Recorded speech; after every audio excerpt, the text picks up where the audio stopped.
Hi, this is Drew Tignanelli. This is our May update, and markets are continuing to hold up. Yeah.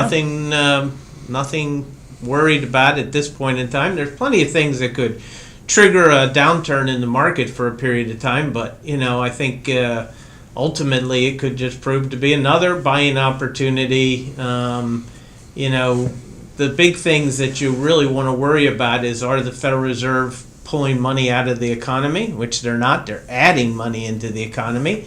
And do you have a sovereign crisis? No. Do you have a banking crisis? No. And those are the things that you really want to be worried about, and I don't see any of those. So for right now, as long as the Federal Reserve is accommodative, I think we just continue on course. I'll give one bit of warning, which is that something that I think is overlooked. And if you are someone who gets any of your news online, going to very reputable, websites, Yahoo Finance, things of that nature, whenever the market is high, there is someone with a promoted ad that says it's time to exit the market now, what you need to do in the next 2 weeks, and you will almost always notice those news stories say advertisement at the bottom of it. Somebody is paying to put that story there, because whenever you can promote something that's the opposite of what is current, there's a chance for you to click and get that ad revenue. So be mindful of the news stories that are not news stories, they're advertisements. But also keep in mind that there are plenty of big firms or individuals who will throw that concept out. The market's extremely overvalued and I think it's going to drop. Prominent banker at the moment, right? Right. And so what happens is, if something happens, then they become a superstar for a period of 2 or 3 months until they make their next prediction, and it doesn't come true. And if it doesn't come true, everybody forgets about it anyway. And if it doesn't come true, everyone just forgets they said it, and 6 months or a year later, they say it again. And sooner or later, they're going to be right, like a broken clock, Yeah. And so... though these guys never get it right twice a day. No, but I've been following the markets for years, and there have been many times that I've thought, this person really has a feel for where the market's headed, and because they made some great predictions. But then after I watched for a period of time, I realized how many times they made bad predictions as well as good ones. And there's never in my entire history I've ever seen anyone who is able to, in any way, shape, or form, consistently give you a good feel for which way the market was headed. Right. It ended up being basically 50-50, random, Yeah. And so don't waste your time. We got 2 heavy topics to try to get through today. The first is one that you've been really passionate. I argued that we were doing the old beating the dead horse, but we're going to go through this one more time. What's your favorite kind of account? Roth account. Roth IRA, Roth 401k, Roth. You have to learn, we wrote an article on this called Developing a Roth Strategy, and accumulating as much money as fast as you can in Roth IRAs, Roth 401ks. And there's a lot of really good reasons. That'll be in the article, and we'll attach that to the pulse. It'll be there that you can click on and read the article. But Roth is the way to go. There's no doubt about it. Yeah, I'll just go through a quick progression of your Roth strategy over lifespan or career span. So early on, you're just beginning. You've got low tax rates. So not getting that tax deduction for the money you put in your retirement account doesn't cost you as much as it might later in life. So it's great to get the money directly into the Roth each year then. Then as you get older, hopefully you go to work somewhere where they offer the Roth 401k. Unfortunately, still extremely rare, but gaining momentum. Not a lot of companies out there have it, but you should always ask to make sure.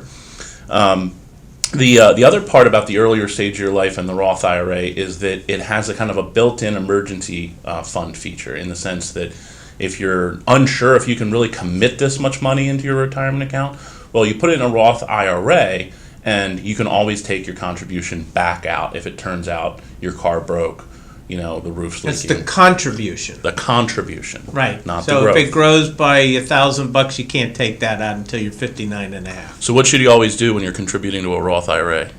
Keep track of it. Keep track. Well, that's easy. Clients that work with us, we automatically have track of that. But here's a good point to make with this, okay? Let's say you're a young person, you did Roth 401k like we recommended, and then 5 or 6 years later you get an offer to go to another company, big leap forward in your career. What are you going to do with your Roth 401k money? Roll it to a Roth IRA. Roll it only to a Roth IRA. Roll your traditional 401k to the traditional 401k at your new company. That's the general rule, but it's not always a perfect rule. So always ask your advisor, which way should I go? But that's the general rule. Roll your traditional to your traditional 401k at the new company. Always roll your Roth 401k to your new your Roth IRA outside of the new company's 401k. I have two more life stages of Roth IRA advice. The first next one is later in your career, high income. Your income's too high to directly even put money into a Roth, and you're unable to do it through the Roth 401k or work. What can you do? Well, you can still do, as we've said, this is the dead horse we've been beating. You can still potentially put money into a non-deductible IRA and then convert it to a Roth. So that used to be called the backdoor Roth. I think we can drop that term since Congress has kind of blessed it. But that's the second to last stage. And then the final stage is where we're helping a lot of clients these days, which is creating a Roth ladder strategy. And what the Roth ladder strategy is when you get into early retirement, the salary, poof, goes away. The tax rate, poof, drops down. We have to look at the difference between where your tax rate is going to be and your taxable income is going to be, and where the first kind of, milestones are that make a difference, such as the Medicare wages increase levels and various tax levels. And we may want to each year take a little bit of a Roth conversion to soak up that income and get as much money into the Roth as possible, because you're then also not going to have a required minimum distribution on that once you get into the 72 age years. Right. There is one more, though. It's kind of dark to talk about. We have to talk about it, and that is going to be about the end of the plan. It's the end of the plan. When a client knows that their medical issue is not going to disappear and their end of their plan is coming, that may be a great time to do a big Roth 401k conversion. Now, my mother is 92 years old. And she still has a fair amount of money in IRA. And if I ever felt that was true, that's what I intend to do, is convert that money at that time. Every year we're doing some, but if there was we would convert all of it in likely. Yeah, and I think that's a great point, is that if you ever find yourself or a spouse or a loved one in a terminally ill situation, it is a great time to reach out to us and see what opportunities we can take. It's unfortunate that we have to say that, but the tax laws and so forth, definitely say that you do have to do that. But let's talk about young people graduating from college, which is happening right now, May. Yeah, it's graduation May. From college. And they're actually letting them do it in person. They're gonna, I believe a lot of places. Unfortunately, some are still not. I know I have a virtual graduation party for a UCLA student coming up. But anyway, yeah. So, what young people in their life? This is probably not affecting a lot of our clients, but maybe their kids or their grandchildren. What are some of the key features? Well, the biggest one is, as soon as they graduate, letting them graduate not just from college, but from the home. Graduate means that the car goes to the child, the auto insurance goes to the child. They stay on the medical insurance because that's a freebie. That's a simple one. You let them stay on the medical insurance. Companies are giving it to you for free, basically, until the child hits 26. It's totally illogical to take the kid off of there. But the auto insurance and the home insurance and the automobile got to go to the child, because you eliminate that liability from yourself. And you also start to teach the child the responsibility of finances. Now, you can give them some money if you want to in the first little, phase them out, but that's the key. Get them to graduate, get them to learn what the real world's all about and how to live and pay bills and so forth. Yeah, so, and I think there's a couple aspects to that we wanted to talk about. One of them is a psychological aspect. Graduation party, a celebration. It's great to celebrate graduating college. It's a wonderful accomplishment. But the thing is, not all, but a lot of young people need to also kind of learn that the graduation of college isn't the culmination of their build-up to their arrival. It's actually the new beginning. It's realizing that this is the most important time to really stay hungry in their careers and in their lives. It is much easier to take certification exams without children than it will be later in life to take certification like the certified public accountant or nursing tests or all the various things teachers have to go through. Being very aggressive in those early years, trying to elevate yourself quickly then has a huge impact on the future. Yet some people kind of get through that graduated college mentality and they kind of feel like it's time to let off the gas, but it's really time to pour on the gas. It's never too late to work on financial literacy.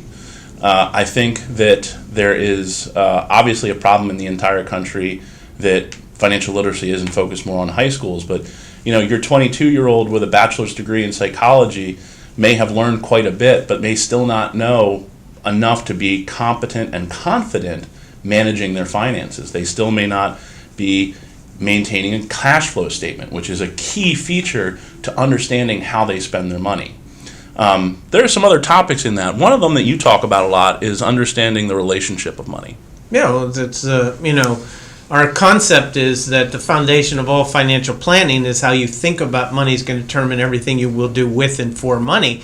And we think about money in many different ways that we learn from our parents, or we learn from experience, and then we associate truth to those things. And sometimes we'll go opposite, sometimes we'll go directly with it, and it may not be true at all. And so it's important that you understand what you're thinking about with money. But I'll tell you a great one.